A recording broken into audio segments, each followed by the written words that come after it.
The Christmas Blizzard. Written by Helen Ketteman and illustrated by James Warhola. Little Sissy McNabb ran up to Maynard Jenkins when he came into the McNabb General Store. "Mr. Jenkins, Mr. Jenkins!" she cried. "The weatherman says we're going to get a blizzard tonight." "Humph!" said the old man. "That whippersnapper of a weatherman wouldn't know a blizzard if it tipped its hat and introduced itself. The blizzard of '22, now that was a blizzard to remember." "How much did it snow?" Sissy asked. The old man settled on a chair and warmed his hands over the stove. "Don't be so all-fired, anxious girl," he replied. "Learning history takes time." That year the weather was crazy. It was so cold that when my pappy dropped his sledgehammer, it shattered like glass. The ground cracked, too, and pretty deep. Ellie Cogwell said she could see clear through to China. Of course, Ellie always was one for exaggerating. The weather was afflicting other places, too.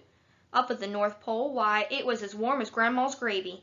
Palm trees were sprouting right and left. It was so hot, Santa's elves weren't in the mood to make toys. So Santa packed up and moved his whole workshop, elves and reindeer and all. He looked for the coldest spot in the world and ended up settling right here. Said it felt more like the North Pole than the North Pole did. Turned out we almost missed Christmas that year. Cold as it was, it had been as dry as corn shucks since August. Not a cloud in the sky for months. No rain, no sleet, no snow, not a flake. One day in October, I slipped by Santa's place. I peeked in the window to see if he was making that shiny red sled I wanted. But Santa and his elves weren't doing a thing. Turned out the elves needed more than cold weather to make toys for Christmas. They needed snow, and plenty of it. I looked up at the sky, and what did I see but blue? If it were going to have a Christmas at all, I knew it would have to do something, and quick. I went to the shack outside town, over by Hatcher's Pond, where old Miss Prendersnarf lived. It was rumored she could cast spells. I knocked, and the door creaked open.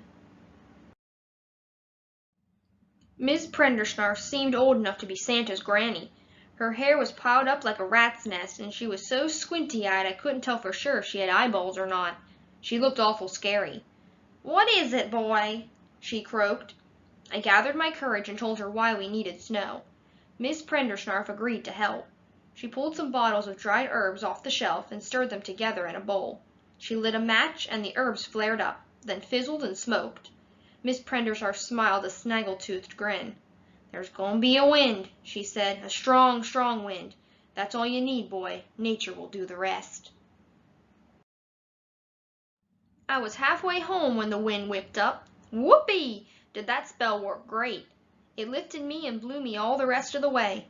That night the wind howled and whistled, got stronger by the hour. By morning frozen trees had been shattered into firewood and blown into stacks. By afternoon rain clouds had swept in all the way from Seattle, Washington, and then, as suddenly as the wind had begun, it stopped. Those Seattle clouds were bursting with moisture. I figured it would start snowing right away.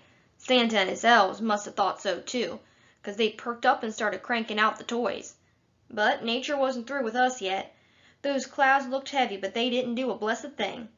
Later, in the dead of night, I heard a loud crash. Felt just like an earthquake, and threw me out of bed. And the racket sounded louder than one of those newfangled jet aeroplanes.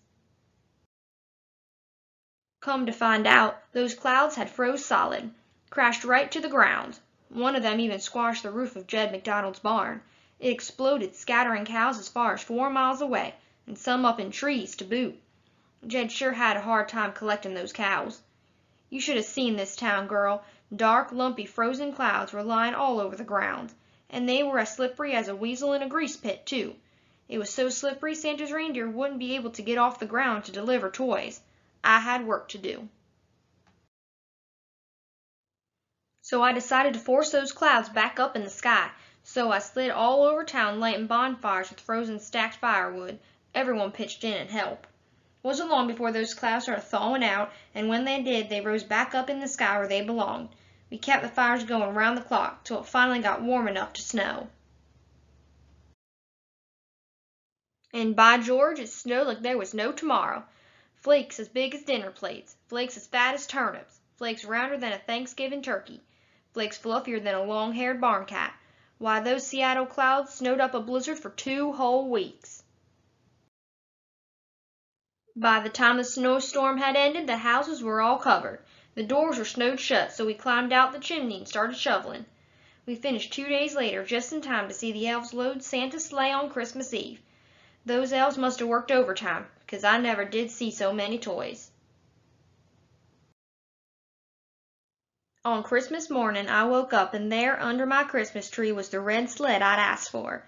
Old Miss Prendersnarf got a sled too, and we had fine times racing down Dead Man's Hill. We sledded all spring and into the summer. Miss Prendersnarf was one bodacious sledder. It was because of her that the town got its new name. We had voted to change it from Waterville to Blizzard because of the storm. On Founder's Day, Mayor Butterfrump was making the dedication speech when Miss Prendersnarf came barreling down Dead Man's Hill. She crashed through the fancy new sign, smashing the B in Blizzard to smithereens. The mayor stayed as cool as ice cream. Without blinking an eye, Mayor Butterfrump shouted, "Welcome to Lizard, Indiana," and that's been the name ever since. Maynard winked at Sissy. "I reckon you've learned enough history for one day, girl. I'm going home to dust off my old sled and oil it up. If we get that pinch of snow your weatherman predicts, I might just test it out." Maynard waved as he disappeared out the door. "See you tomorrow, Sissy, up on Dead Man's Hill."